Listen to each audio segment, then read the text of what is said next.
Let's see.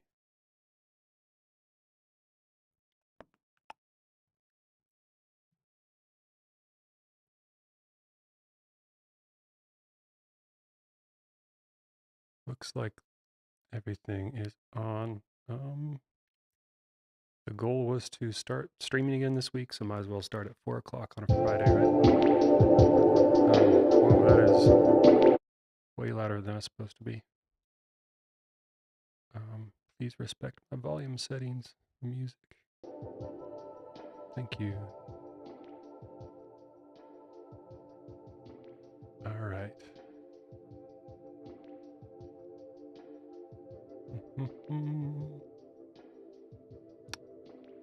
Average stream bitrate too high.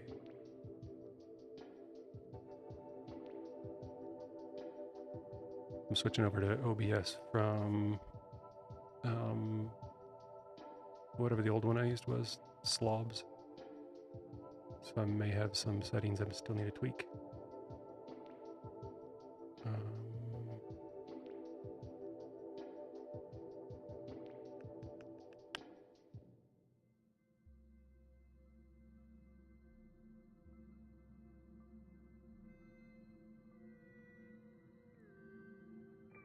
I'm getting an unstable warning on Twitch. And alright. I'll just have to check on that after. Basically ready to do a build of script kit to ship this weekend. I've been working a lot on the... I haven't quite come up with a perfect name for them yet, but when you enter a single character, like a single quote, it switches to a different mode. So if you hit semicolon, it'll switch to the app launcher. If you hit the greater than sign, it'll switch over to a terminal. If you hit the less than sign, it's a clipboard history. If you hit the double quote sign, what the double quote, it'll switch over to this word dictionary where you can type something. It'll check on spelling and query the Datamuse API and all that stuff. And comma is just a scratch pad. Scratch pad. That's one I'm curious on. If once you're done with this and you hit escape, you probably want it to close completely and not go back to the main menu. It's one of those user experience things that I haven't quite decided on yet. Whether users always expect to go back to like the home, like the main screen of ScriptKit, or if they would expect to go or just exit on escape. It's one of those fun things, because escape can mean so many things. Period is a file search. Definitely something I have to polish up in the future. Then once you hit enter, you can select which thing to do with it. And then the slash is a file browser. So if you want to, let's see, we'll go to downloads or something, and better dummy, like it's just browsing through directories. And then I'm testing this footer too, where you can see at the bottom there, it now has this like customizable footer. If you look at the footer, it's just adding a footer property to the arg. So that should be pretty self-explanatory. Just accepts a string, nothing else for now. Hey Nadeem, good to see you again. I'm in the new house, just trying to figure out if my setup is working.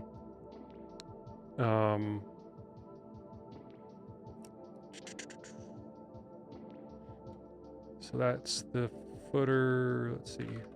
think I was testing something else. Footer with the editor. Oh yeah. Just making sure it works with every component here. And there's also, I need to make sure. I wonder if switching to dark mode while OBS is running will break everything. Anyway, I'll check light mode after I stream, so it doesn't like crash everything. I think when you switch between dark and light mode through the CLI, it has to like force quit Finder or something. That's why I'm concerned about it. And all right, what was I thinking? Scratchpad. There's something I wanted to test. I got distracted.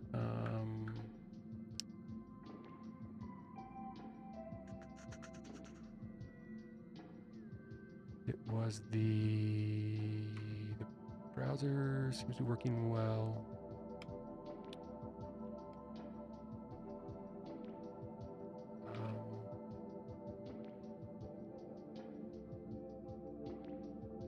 Need to double check the light mode colors. I should be fine though. It's pretty standard stuff. And from here, of course, dad texts. My dad had some tickets to a play tonight that he couldn't make it to, so I watch movies with my kids every Friday night. I didn't want to go either, so I sent him to a friend, and we're trying to figure that out. Anywho. Alrighty. One thing I switched up recently is the used to be able to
mean, okay, I turned my mic on and off, so maybe that fixed it.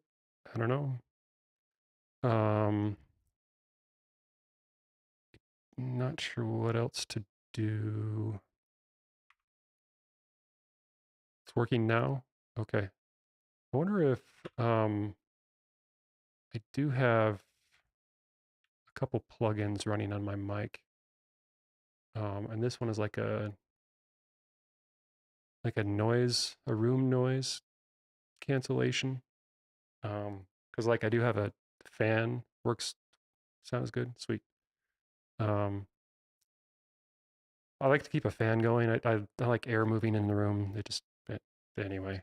And this is good at cutting out fan noise in the background. And I don't know why this app likes to start at full volume. Okay.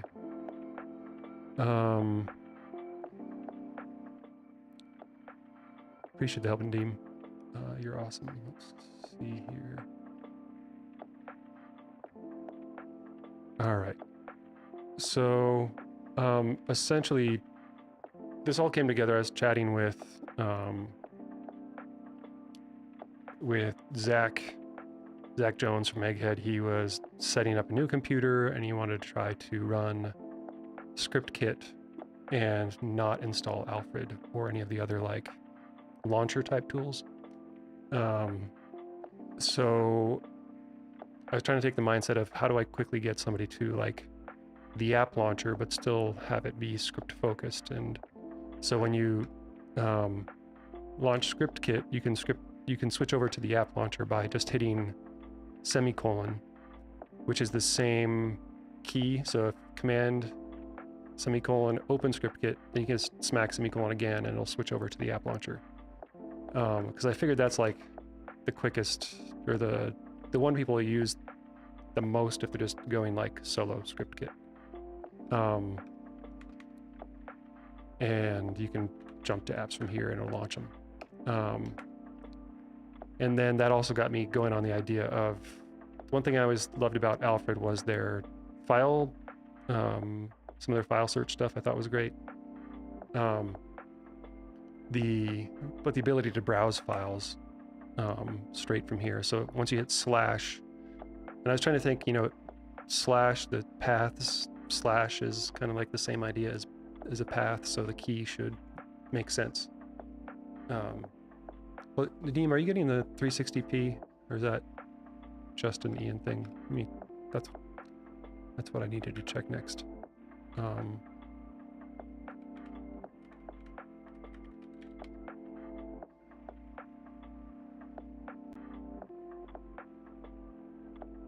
Let's mute that.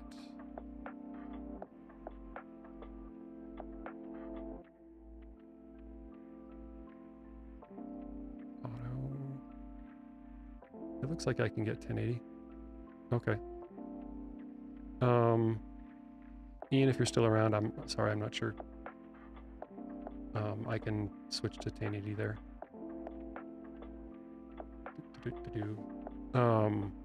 Thank you, Nadeem. All right, so yeah, I was trying to. I spent a long time figuring out which keys would make you think of what. Hey, Bobby. And I was thinking, well, double quote makes me think of words, so this is a place to look for words. The single quote made me think of snippets, like this is a place which I'll have. Oh, it's 360, and how is it maxing at 360?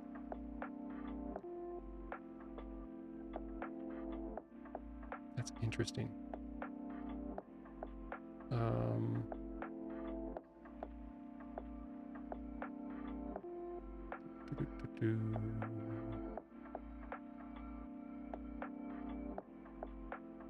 You can't get more. Okay.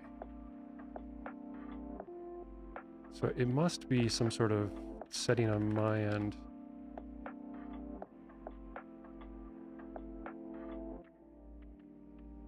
Why do I see 1080 and you see 360? works on my machine is not a good answer.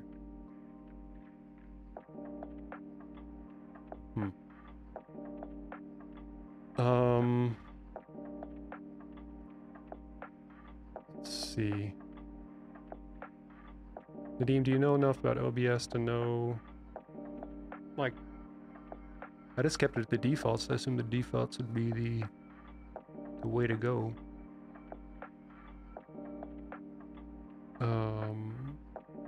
Advanced encoder settings.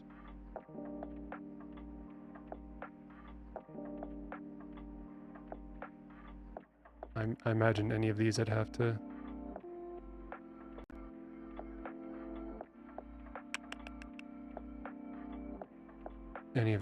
restart OBS for the stream.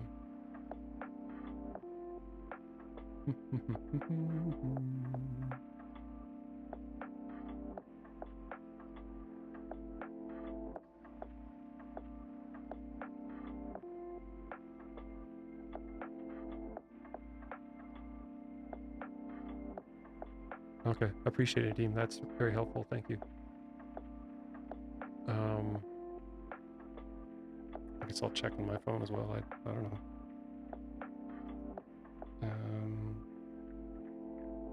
YouTube.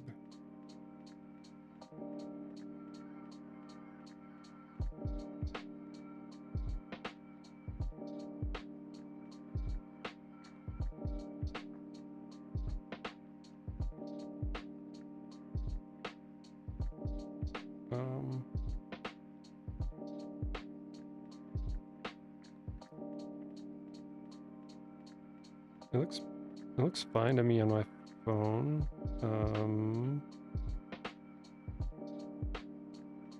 I'm at 720p on my phone.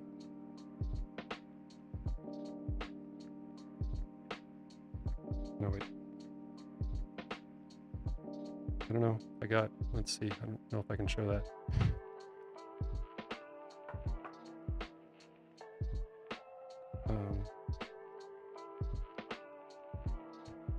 Okay, thanks, Granny. I'm curious what's going on with all of that.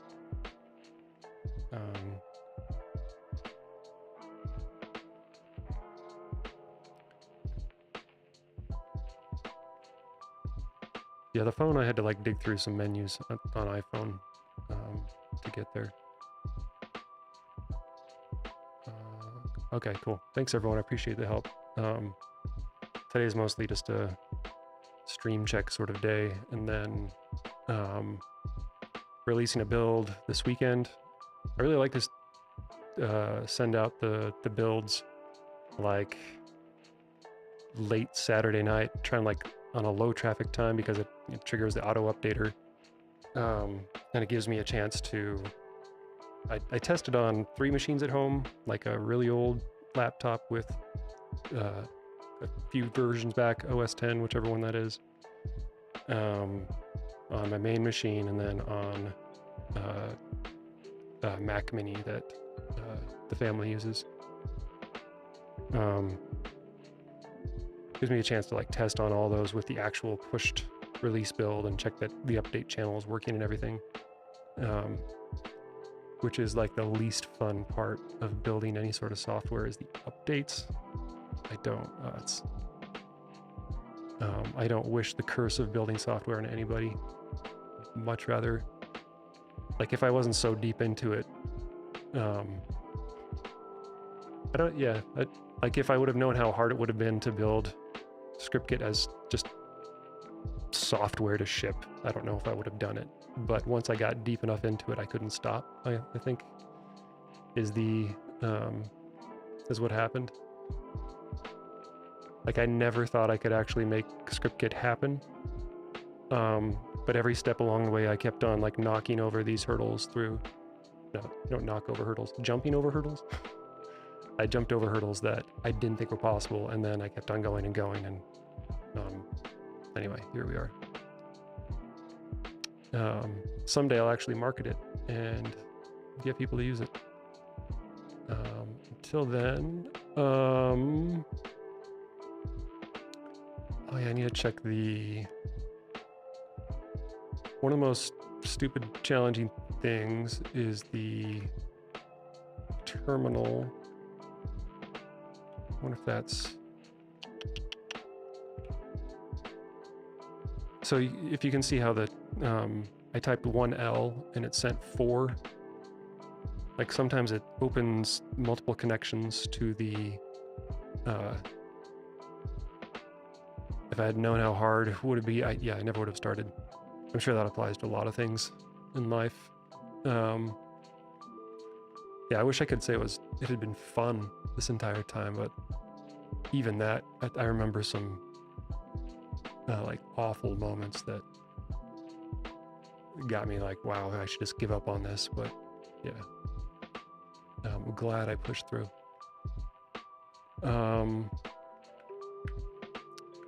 Yeah, sometimes the terminal will open like multiple connections, but it's like super hard to reproduce. So I wonder if I can, I wonder how friendly this terminal is with growth. Like one of my favorite things about building software using Electron, like a lot of people hate Electron and for various good reasons. But like the expected, I can just zoom in and things should resize is, I think it's huge for a lot of people to just, I need this text just a little bit bigger so I can read it. And that'll scale to the terminal and it works on all the things.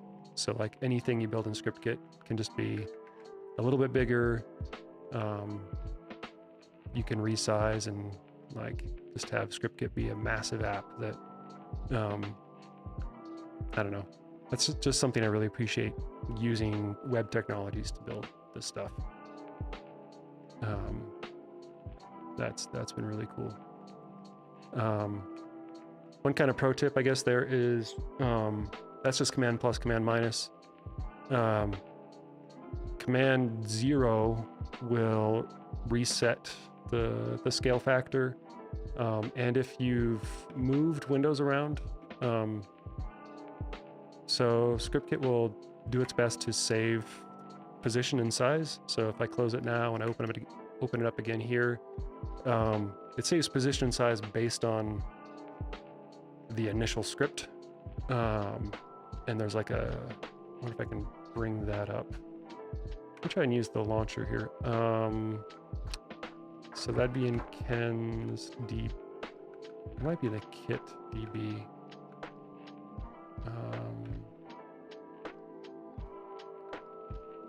Oh, interesting. That didn't. This was something I was working on. If it's hidden, I was trying to make it so that files were hidden until you hit period, then it would show hidden files. But it looks like there's a bug here where I can't, if I add a slash, it's not navigating into that because there's a dot. I'll have to dig into that bug. So John Lindquist, kit. Yeah, it's doing I know in general what it's doing. It's doing a check for a slash dot. And changing the behavior if there's a slash dot, show hidden files. And it's now making it so it won't navigate into .kit. All right, I'll have to fix that. Anyway, the sizes here and positions are saved based on, I'll just open it in code.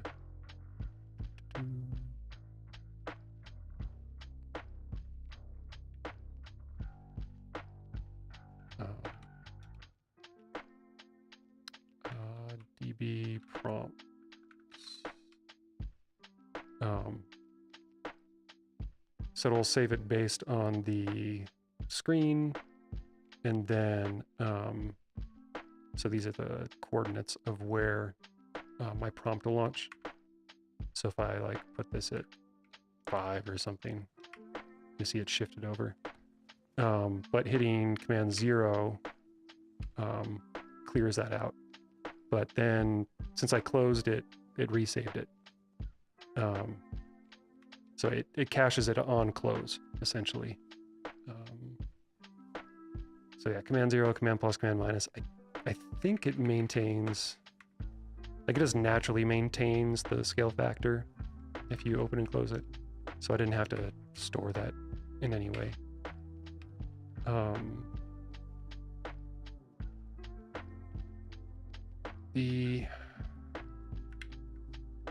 wonder if I can find that. Oh yeah, that's what I wanted to check.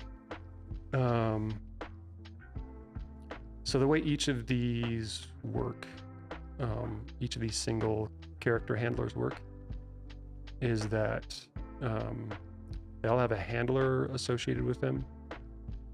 So there's backtick, colon, comma, and those kind of remap to these other scripts. Oh, there's calculators in there too. That's another one that Zach was asking for. It's just like a 1 plus 200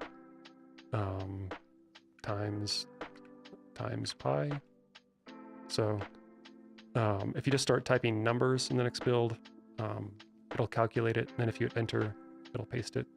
Let me put the cursor there, and I'll type 2 plus 2, hit enter, and it pastes the 4. So, but anyway, back on track. What I need to test is I want people to be able to override those single character handlers. So what these do is they check to see if you have one in your Kenv, in your scripts directory called backtick handler, and it'll run that instead. That's what this run user handler if exists does. It says run this one, or run the user one, but if that one doesn't exist, fall back to the default script. Because I know when after I ship this, people are going to ask me like, how can I make it so that the scratch pad saves to a different file? Because right now it's like saving to Kenv note sticky and type whatever, and that'll save that file. And they like maybe they want to save that somewhere else. And I didn't want to make like a bunch of configuration files for that or anything. Essentially, you would come in and you would copy and paste this sticky script. So you'd copy and paste this, and you'd save it in your Kenv, in your scripts directory, as comma handler, because that's what the sticky is mapped to right now.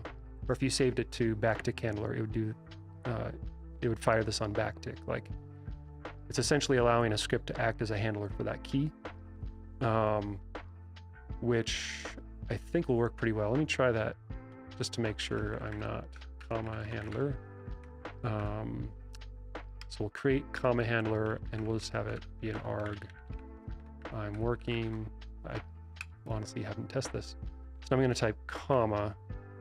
Yeah, okay. That find.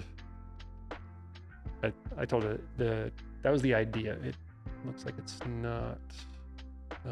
Must be. Okay. So we check for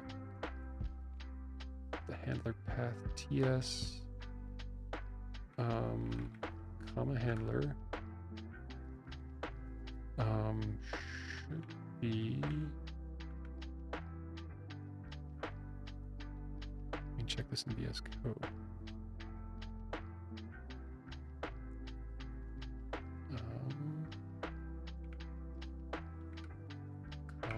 Handler. Okay, so this is in scripts in my Kenv, so that's right.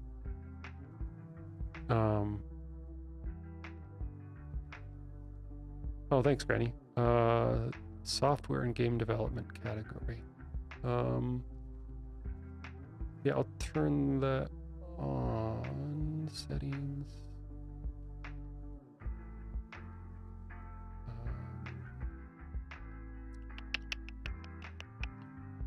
I wonder if I can safely bring my Twitch dashboard over so you could help me find stream settings,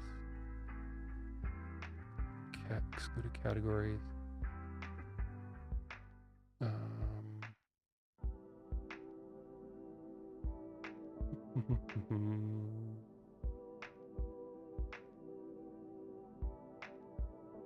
I will find that later, I guess.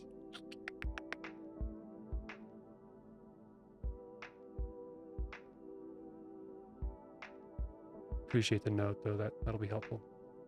All right, so it should check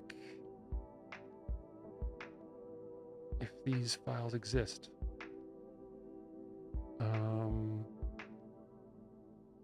Let's and actually one of the joys of working so the whole idea of ScriptKit is that the app is just a shell around a bunch of scripts. So at any time you can go in into the .kit directory. You could change some JavaScript and like Stream Manager, edit stream info, Stream Manager. Oh, science and technology. You said development. Oh, software and game development. Sweet, done. Thank you. No, I love getting derailed. It's way more fun going off the rails than staying on them. Just finding where I was is the fun part. Yeah, so there's a .kit directory on when you install ScriptKit. It creates this this .kit directory, and all those files in there, if you mess around with them, it'll mess around with the app, and essentially can change how the app works, and you could customize it and stuff. But I don't really recommend it. Originally, I was thinking that people would like there'd be two separate repos and two separate projects, and they are two separate repos, but I just don't expect the setup is kind of complicated. I don't expect someone to work on one without working on the other. But what I was going to show is that if I go into this utils,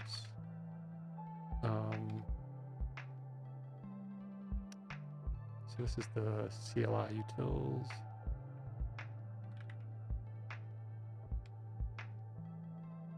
And go down to run user handler if exists. Run user handler if exists. Like if I change this code, then the app changes because everything, it's loading in, it's firing up a process which fires up these scripts.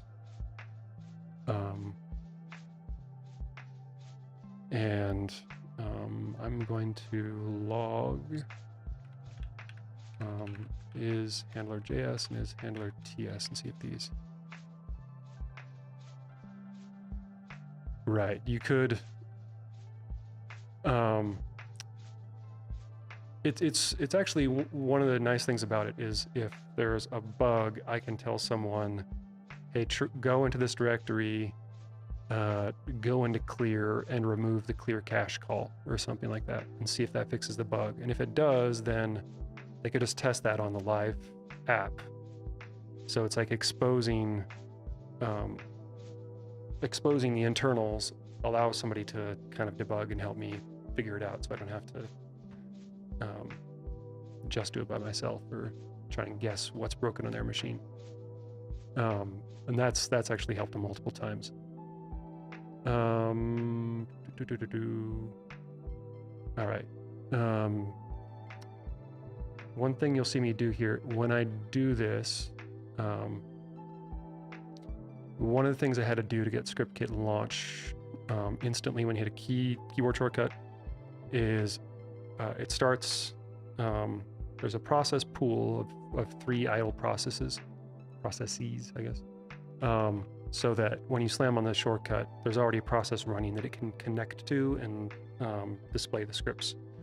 There's no like hiccup of start up a process and then connect. It's just connect a process. So if you do change the internals, you have to run the main script 3 times to clear the process pool. So if you see me change something like that, and then I go 1, 2, 3 like that, it's because I'm clearing the process pool. Any hoozle. I want to check this. When I hit a comma. Okay, so it's not finding the is handler.js. So that must be path scripts. Let's drop in handler path.js and handler path.ts. I think I'm stripping, let's see. It should be the current file. Well, let's just see what happens.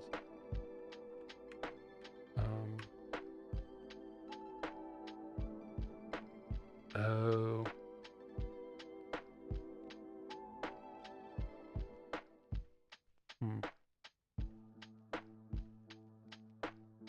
The current file is the utils, not the starting script. That's why it's not finding it. So I need to find the name of the comma handler when I press the comma.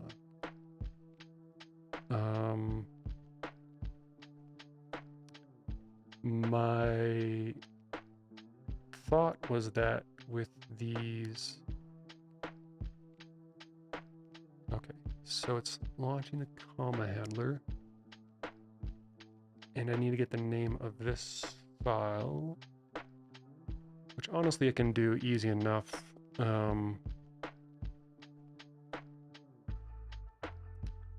Like if I were to change this to be comma and then sticky, and then in here why does that have to mean?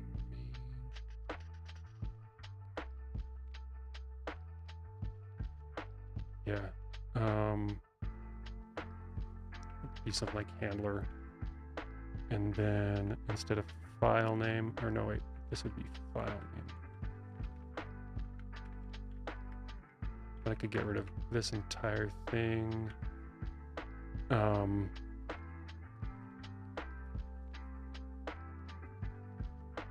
think that solution's fine.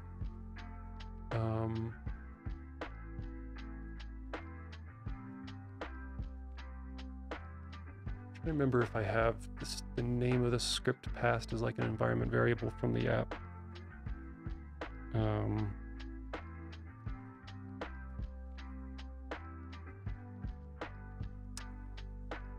me check.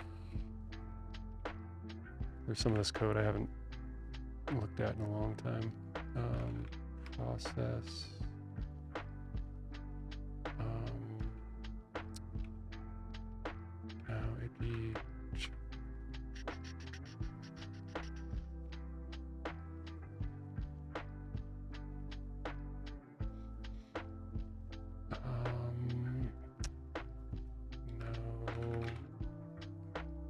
Fork.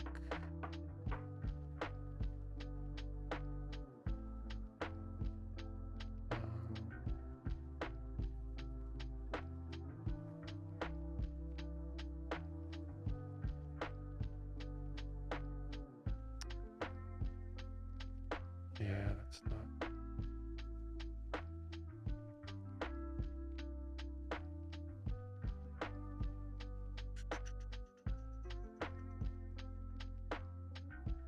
This is where like the process that is idle gets set up.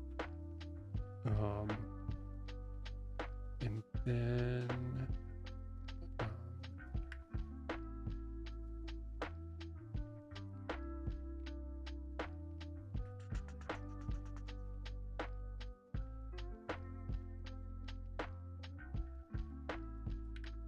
let's try script, set script, prompt script path. Might be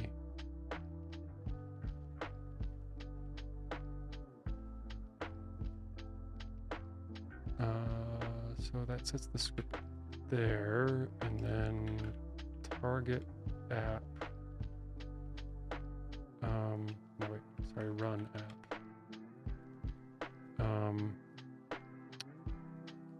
So run.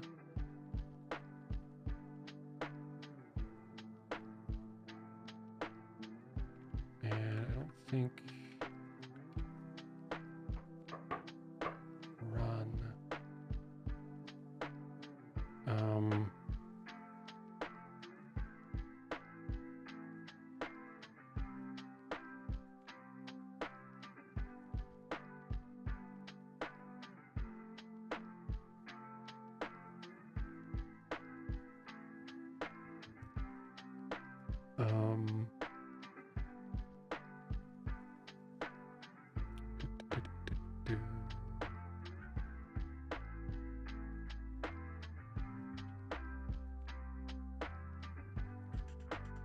Resolve script. I don't think I passed the resolve script.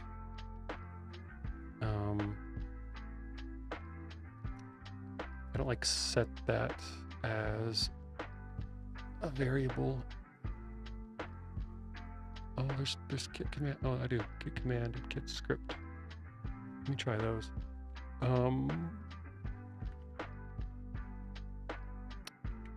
So instead of this,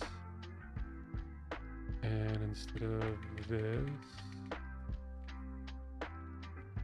let me try git command.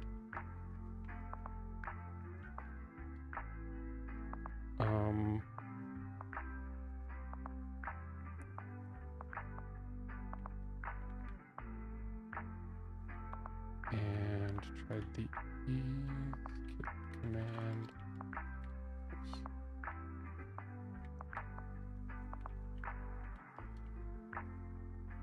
All right, so let's see if that works. Hit the comma. Okay, so that's working. So if the comma handler, let's rename this to comma handler backup or something.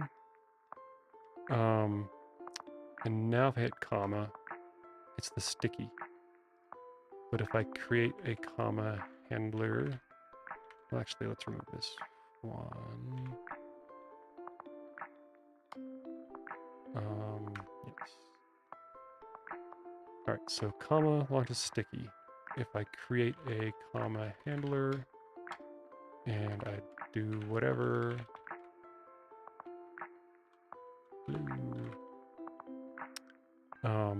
then once I hit comma, it launches the comma handler. Nice. Okay, that makes me happy. And all the other ones should still work. Period.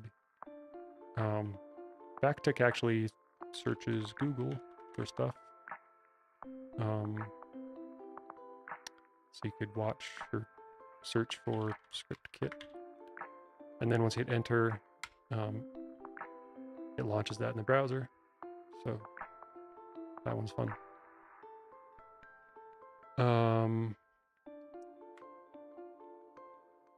Cool, I'm glad I got that sorted.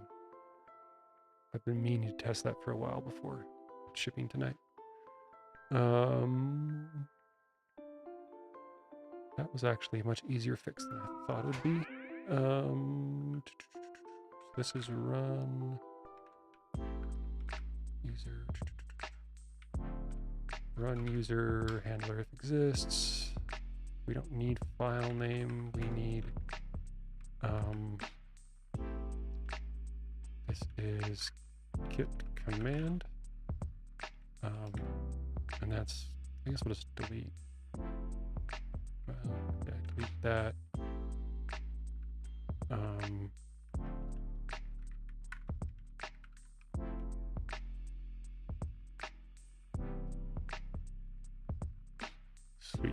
Okay.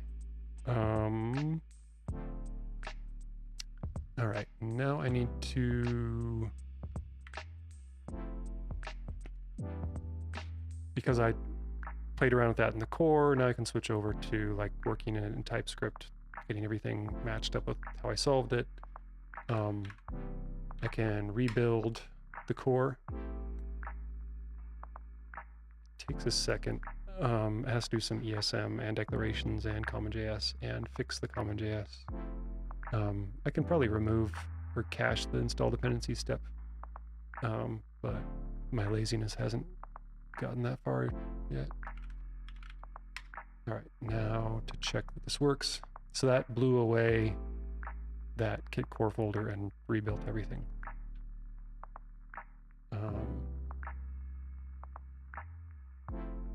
All right, check to see if the comma handler works. Yep, sweet. And let me delete comma handler. Now when I hit comma, it'll bring up the scratch pad. So sweet. Actually, let me see what this sticky. Okay, it defaults to just sticky notes as the text. That works.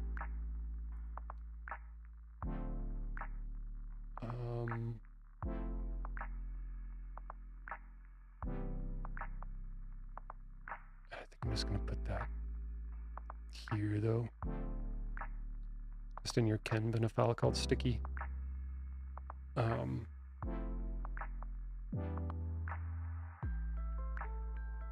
Yeah, if there's already a file called stickymd in there that somebody created, it's not going to overwrite it. It'll just, this ensure read file is one I made where it'll,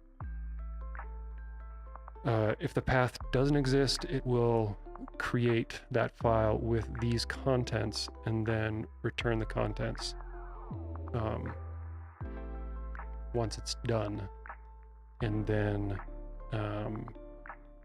but if it does exist, it won't add those contents. So that'll just be there. Is there anything else I needed to test before tonight? I think that might be it. I tested all the footer stuff.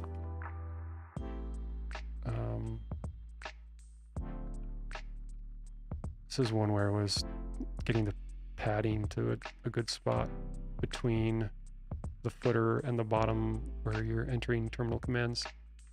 That was a fun one.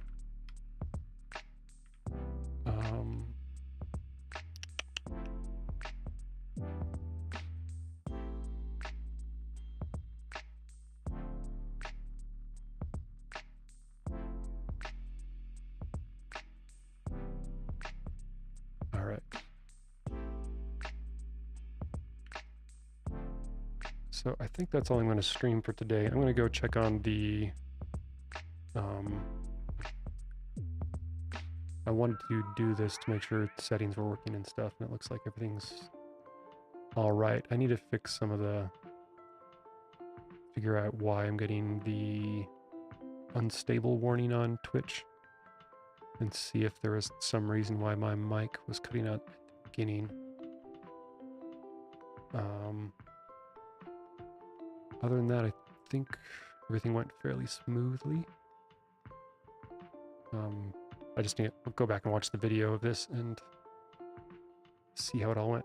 So thanks for hanging out. Have an awesome weekend.